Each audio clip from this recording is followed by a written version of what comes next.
SHOT Show 2017 at the Mummert Knives booth with Mark Mummert. Stuart. Nice to meet you, Stuart. Of course, we were just chatting a little bit, so I really didn't have to tell you that. Although you look a little tapped out, brother. I understand you've been grinding knives real recent, so maybe I do need to prompt you with the name. Yeah, everything you see here is hand ground titanium blades, and so I was working the past 48 hours pretty hard getting most of these ready for the show. So a lot of these were born within the last 48 hours or so. Yes, 2 days ago these were all rough blanks. Yeah, and I love your bro Rashad there. He's like, really? Was it? I don't remember being there. No. Yeah, he was the guy tipping the cold ones. So, Mark, just give me just a snapshot of your background. What got you into knife making? You know, who are you? I've been doing this full time for about 4 years now. I've always been an avid knife fan, knife collector. I actually used to be in the finance world for about a decade, and it just didn't move my soul.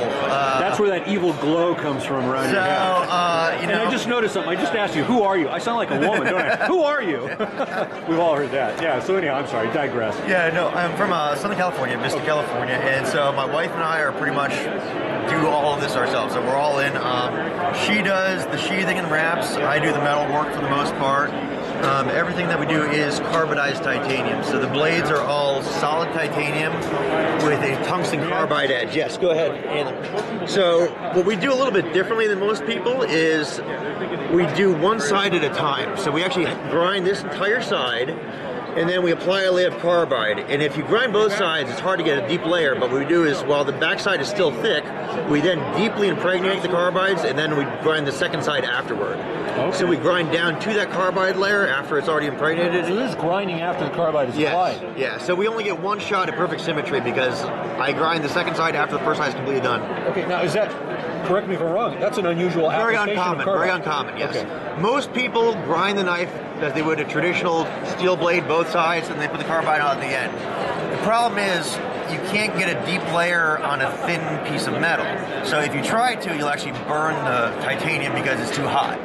When you have a thicker piece of metal, you can actually get a very thick, deep layer of carbide penetrated in, and then you grind down to it from the other side. Is that why sometimes you see some like anodization to that application? Yeah, so anodization comes after. You're saying you burn it, or it can get burned. Is that why you're saying? Well, the edge, the carbidized actually is it completes a circuit, so it's almost like a welding type tool, and so we're basically welding a layer of tungsten carbide to the back.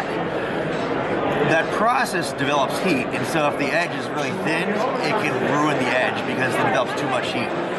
By doing it on a thicker part of metal and then grinding down to it, we basically overcome that. So we can actually put a much deeper, thicker carbide layer on the knife without ruining the edge. And then we finish the edge at the end. Okay, very good. It looks like a hamon, which is beautiful. Yeah, it does. That's gorgeous. So if you see here, we'll take that for you. I'll give you an idea of the sharpness. And of course, we can see that you've done that a few times here in the past recently. I'm missing a lot of skin and hair from these arms. We've got the reverse side here, and the carbidized edge, and that is gorgeous. That's just and the balance on this is yeah, that's less than 2 ounces actually. Yeah. And again, just in the hand, the balance of this knife is just very nice. Very good. So approximately, I know you've been making knives, a little while, for years now. About how many knives are you making a year on average?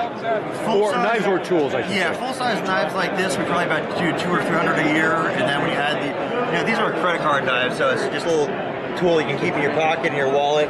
Extra edge carry, we do probably at least 500 to 1,000 of those a year. Okay, very good. And of course, you're doing axes. Yeah. And just as an example, what's your I guess MSRP is incorrect for a maker of your caliber. So what is your price on this axe? So this axe would be $1,500. $1,500. Yeah, this is on our higher end. Our knives start about $250 for something like this, $325 for our larger ones, and then we also have a camp stove.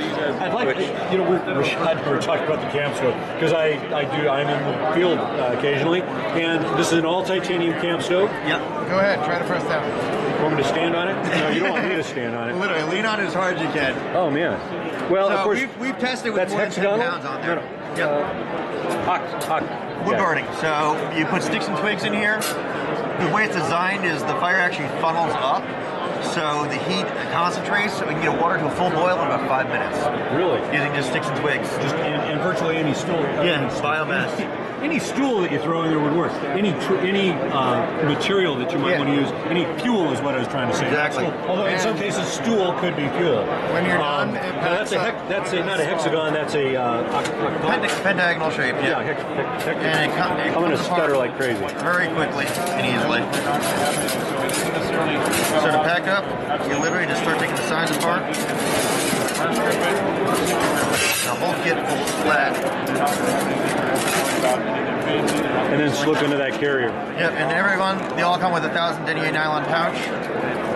So, what is your price on that camp stove? $250 on these. $250. Yep. Wow. Very, Made in the USA. Frankly, very reasonable. Yes. And that's an all titanium stove. Yeah, considering that you can cook for an entire meal, not just one person. Right, and you use it for your heating, for a lot of versatile uses for that. Yes. Okay, well listen, brother, anything else you'd like to mention? And you said your spouse actually makes your sheets. Yes, it's a family company. My wife and I, this is all we do. We don't have any other jobs, so we're all in with Mummert knives. She does the books and the finance aspect. She does all our handle wraps, and she does our sheets. Beautiful. And Rashad hands you... We even make our own titanium pocket clips, so these are all hand bent with a torch under high heat. Oh, beautiful. Great little accessory for $20. Yeah, and do you, silly question, do you make pocket clips for other knives on order? Yeah, so we sell these as an accessory. Okay. No, I meant for other knives. Would you make on order pocket clips for another manufactured knife?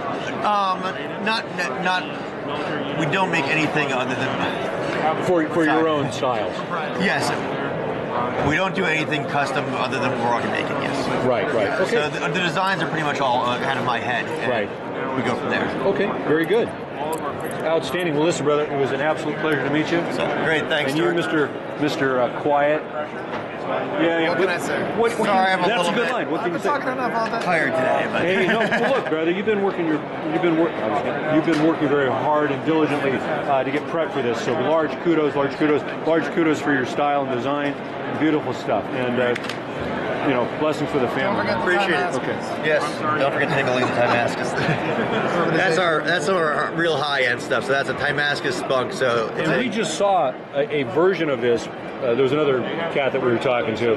He had this on his around his neck, on the lanyard, of course, not in his neck.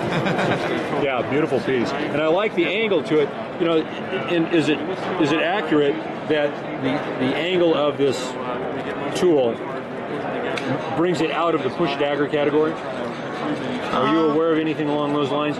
Yeah, I think it's just the size, really. I mean, it's less than a 2-inch blade. Right, so then it kind of brings it out of that negative in category. most jurisdictions, anything under 2 inches is legal. Right. Okay, very good. Well, listen, again, kudos. This is beautiful. Absolutely gorgeous. Oh, price point on this? The regular ones are $120 to $150. This is a Timascus, so it's special, so that's $650 because the metal's so expensive. Right. Okay, very good. Beautiful. Travel safe, guys. Thanks. Thank you, gentlemen. Have a great time. Have a good one. Enjoy.